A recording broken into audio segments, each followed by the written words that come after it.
Hey guys, what's up? Basic here, and I wanted to get this video out as soon as possible since for like past week my area, the where I live, the area has been experiencing some power outages. So like the power will go out at like 10 and will come back at like 4 p.m.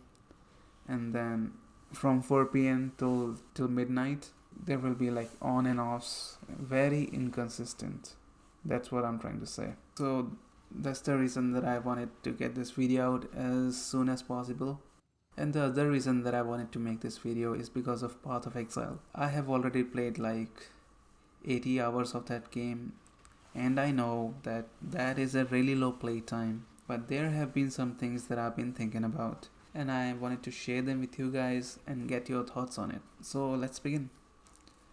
First of all, I'm really surprised how much content this game has. I'm at Act 4. I've just, completed the Lord's Labyrinth and got my first Ascendancy. If you guys are wondering, I'm running a Arc Lightning build that I got from YouTube.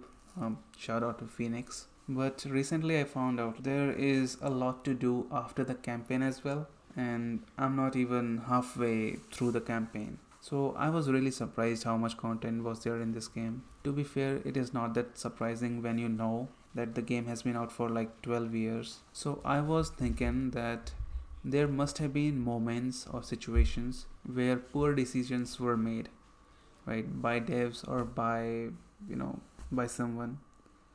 And there must have been moments where there was tension between the community, like there is tension between Blizzard and their fan base. So I was wondering, if there was such a moment, how did the publishers or developers handled it? So if there is any veteran players watching this video, and if you know about any such situations, please feel free to don't even feel free. I don't want to give you any chance to leave. Please comment that situation down, comment that story down. I really want to read it.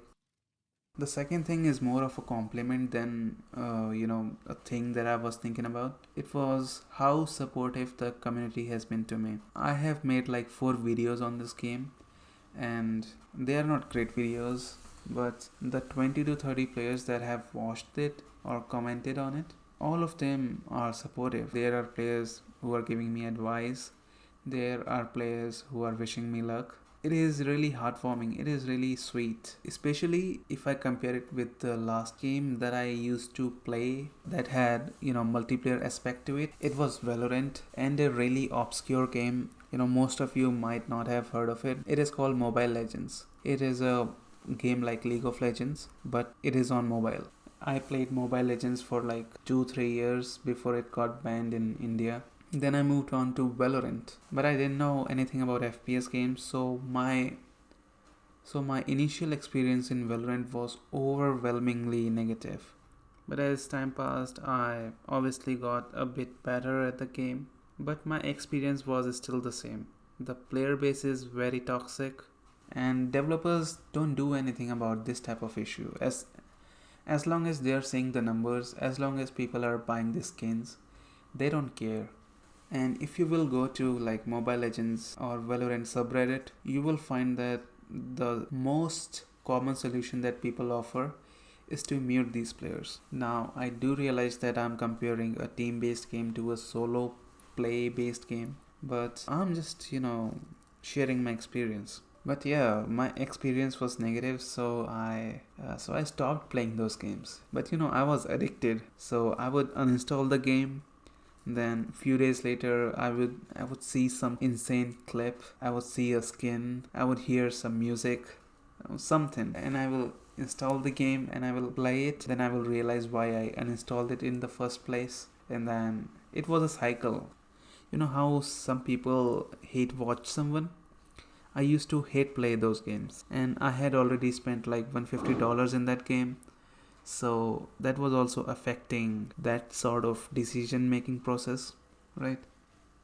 And it is well known fact that Valorant players will throw a game for very little inconvenience. For example, there was a game where I did not drop a skin for one of my teammates, and he started throwing the game.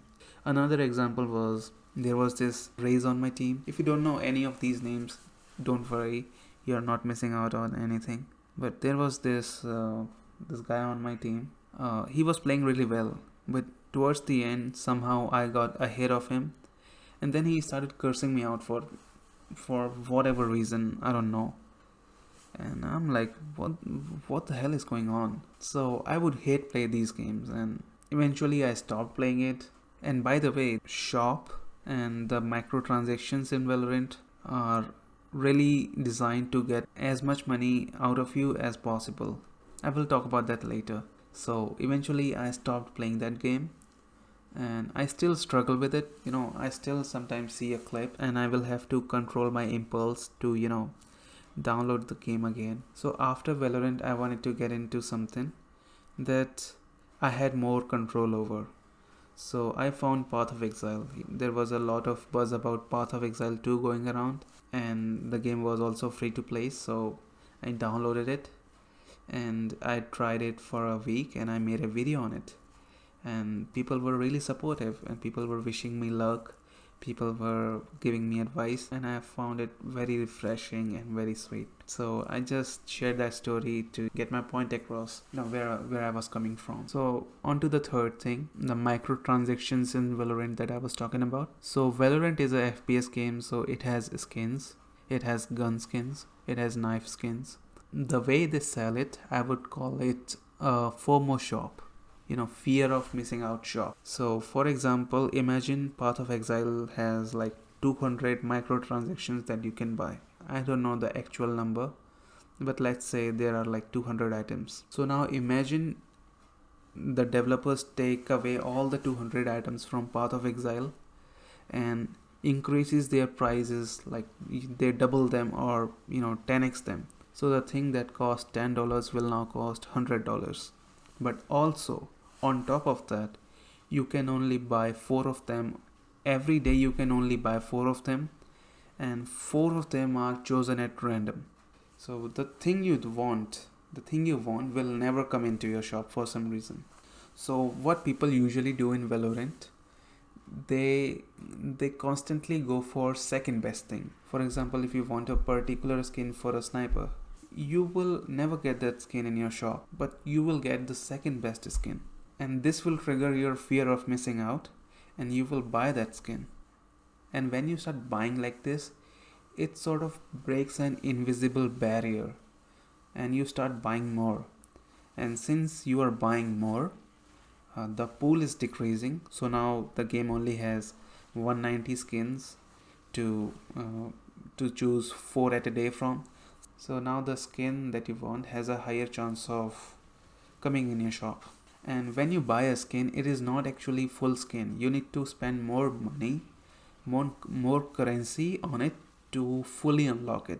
And there is a very important catch here. If you don't like your skin but you unlock it, people want to try what they have bought. So if you unlock it, you cannot refund it. So when I came to Path of Exile and saw microtransaction shop, actually when I first came to Lion Eyes Watch, I saw this goblin pet and I wanted to buy it, but for some reason I cannot find it in my pet shop.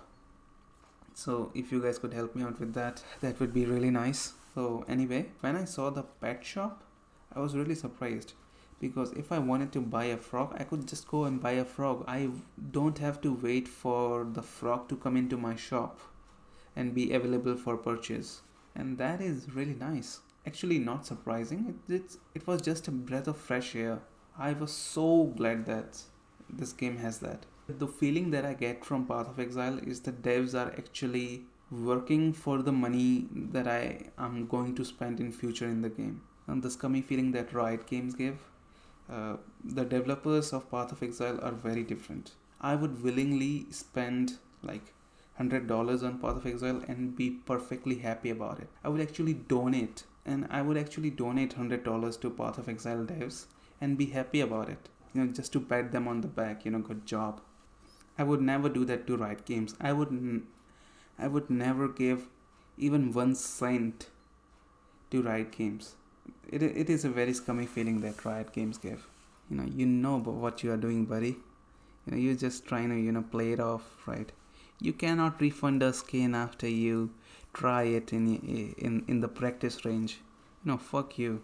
And the last thing that I'm wondering about and thinking about, and I might need your help for this. So I did some research. I watched some beginner guides. I followed some loot filters. I'm following arc lightning build, and the experience that I have had till now, till Act 4 and my first Ascendancy, I know what kind of build that I want to run next. So I want to run something that I can play with one hand, with my mouse. So if you guys have any suggestions regarding this kind of build, the lazy build I will call it. So if you guys have some time, you can drop the name of the build in the comment section. I will try to follow it. I will try to look it up, I will try to research it, and I will follow it. So that's all that I've been thinking about, and yeah, that's it. See you guys.